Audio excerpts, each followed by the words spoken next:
തോട്ടിപ്പണിക്കായി പതിറ്റാണ്ടുകൾക്ക് മുമ്പ് ബലമായി പിടിച്ചുകൊണ്ടുവന്നവരെ ഇന്ന് കൊല്ലം കോർപ്പറേഷന് വേണ്ട. അവർക്ക് ഭൂമിയോ പട്ടയമോ നൽകിയില്ല. പുനരധിവാസ പുകമറ സൃഷ്ടിച്ച് ചക്ലിയരെ പിഴുതെറിയാനാണ് ഇപ്പോൾ കോർപ്പറേഷന്റെ ശ്രമം. ഭാവിയിൽ വീടും പട്ടയവും നൽകാമെന്ന് മോഹിപ്പിച്ചാണ് ഇവരെ തോട്ടിപ്പണിയടിപ്പിച്ചത്. എന്നാൽ ചക്ലിയർ ഒരിക്കലും ഭൂമിയുടെ അവകാശികളായില്ല. അവർ തീർത്തും വൃത്തിഹീനമായ സാഹചര്യത്തിൽ താമസിച്ചു.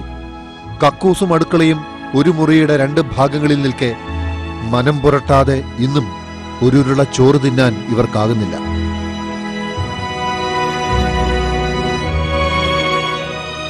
ബാത്റൂമിനകത്ത എല്ലാ കാര്യവും ചെയ്യുന്നു. തുണി കഴുകുന്നതും പിന്നെ കുളിക്കുന്നതും എല്ലാം. ആഹാരം കഴിക്കുന്നത് തന്നെ ഇതാ കണ്ട കക്കൂസും പിന്നെ വീടും ഒന്ന് അടുക്കളയും ഒരുപാട് ബുദ്ധിമുട്ടില്ല. കൊല്ലം കോർപ്പറേഷൻ മനുഷ്യരായി പോലും ഇവരെ പരിഗണിച്ചില്ല. കാരണം കപ്പലണ്ടി കോളനിക്ക് മുന്നിൽ മാത്രം കോർപ്പറേഷൻ ഓട വെട്ടിയില്ല. അങ്ങനെ ചെറുമഴയ്ക്ക് പോലും കോളനി വെള്ളത്തിനടിയിലാകും. അഴുക്കുവെള്ളം കോരി 1/2 കിലോമീറ്റർ ചുമന്നുകൊണ്ടുപോയി കളയേണ്ട ദുസ്ഥിതിയിലാണ് കോളനി നിവാസികൾ. ഞങ്ങൾ ഒരു തുള്ളി വെള്ളം കളഞ്ഞാലും അത് ഞങ്ങളെ വീട്ടുമുറ്റത്ത് തന്നെ കിടക്കും. ആ വെള്ളം ഞങ്ങൾ ബക്കറ്റിൽ കോരിയാണ് റോട്ടിൽ കൊണ്ടുപോയി കളഞ്ഞുകൊണ്ടിരിക്കുന്നത്. ഇപ്പം നാഷണൽ ഹൈവേ ഇങ്ങോട്ട് വന്നതോടെ അതും അടഞ്ഞു. ഇനിയിപ്പോൾ ഞങ്ങൾ വേസ്റ്റ് വെള്ളങ്ങൾ എന്നല്ല, ഈ വെള്ളങ്ങൾ മൊത്തം ഞങ്ങളിനി ഒരു 1/2 കിലോമീറ്റർ ചുമന്നുകൊണ്ട് പോയാൽ ഒഴിക്കേണ്ടത്. താമസിക്കാൻ വീടും ഭൂമിക്ക് രേഖയും നൽകാമെന്ന ടി.കെ. ദിവാകരന്റെ വാഗ്ദാനം അദ്ദേഹത്തിന്റെ മകൻ മന്ത്രിസഭയിലെത്തിയിട്ടും നടപ്പായില്ല. റവന്യൂ പുറമ്പോക്ക് ഭൂമി വധിച്ചു നൽകാനാവില്ലെന്നാണ് കോർപ്പറേഷന്റെ നിലപാട്.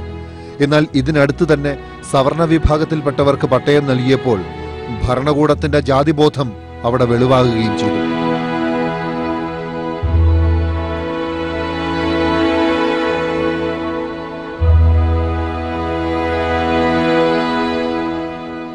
ഈ വസ്തുവിന് ഏതാണ്ട് ഇപ്പോഴത്തെ മാർക്കറ്റ് മൂല്യം അനുസരിച്ച് 100-150 കോടിയോളം രൂപ വരും.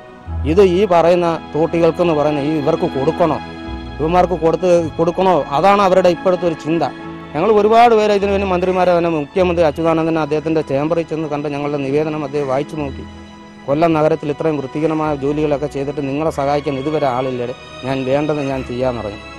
പക്ഷേ ഒരു വൃന്ദം തന്നെ ഇത് ഞങ്ങൾക്ക് വരുന്ന എന്തും അട്ടിമറിക്കാൻ വേണ്ടി ഒരു ഉദ്യോഗ വൃന്ദം തന്നെ കൊല്ലം കോർപ്പറേഷൻ കേന്ദ്രീകരിച്ച് പ്രവർത്തിക്കുകയും ചെയ്യുന്നുണ്ട്. അത് കോർപ്പറേഷൻ കൂട്ട് തന്നെയാണ്. ഇപ്പോൾ EMS ഭവന പദ്ധതിയിൽ കോളനിക്കാരെ കോർപ്പറേഷൻ ഉൾപ്പെടുത്തിയിരിക്കുകയാണ്. അപേക്ഷ പോലും കൊടുക്കാതെയാണ് ഇവരെ പദ്ധതിയിൽ ഉൾപ്പെടുത്തിയത്.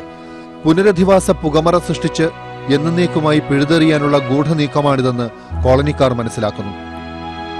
വസ്തു വാങ്ങിക്കാനായിട്ട് ഈ 75,000 രൂപ അവർ തരും. ഈ 75,000 രൂപ ഞങ്ങൾ വാങ്ങിച്ച് 70 വർഷം കൊണ്ട് ഇവിടെ താമസിക്കുകയാണ്. ഞങ്ങൾക്ക് 75,000 രൂപ തരും. ഇത് വാങ്ങിച്ചുകൊണ്ട് കൊല്ലം ജില്ലയ്ക്കകത്ത് ഞങ്ങൾക്ക് 1 സെന്റ് ഭൂമി വാങ്ങിക്കാൻ പറ്റത്തില്ല. ബാക്കി 75,000 രൂപ വാങ്ങിക്കണമെങ്കിൽ ഈ വാങ്ങിച്ച വസ്തുവിൻ്റെ പ്രമാണം കൊണ്ട് ഇവിടെ ഹാജരാക്കണം. എങ്കിൽ മാത്രമേ അടുത്ത വീട് വയ്ക്കാനുള്ള 75,000 രൂപ അവർ തരും. അപ്പോൾ ഈ വസ്തു വാങ്ങിച്ചില്ലെങ്കിൽ പിന്നെ അടുത്ത 75,000 രൂപ വാങ്ങിക്കാൻ ഞങ്ങൾ അങ്ങോട്ട് ചെല്ലത്തതുമില്ല. അവരുടെ റെക്കോർഡ് അനുസരിച്ച് ഞങ്ങൾക്ക് പുനരധിവാസ പദ്ധതിയിൽ ഞങ്ങളെ കോളനിയിൽ നിന്ന് ഞങ്ങളെ മാറ്റുമ്പോൾ പുനരധിവാസം ആയി എന്ന് വരുത്തി തീർക്കാൻ വേണ്ടി മാത്രം ചെയ്ത ഒരു പരിപാടിയാണ്.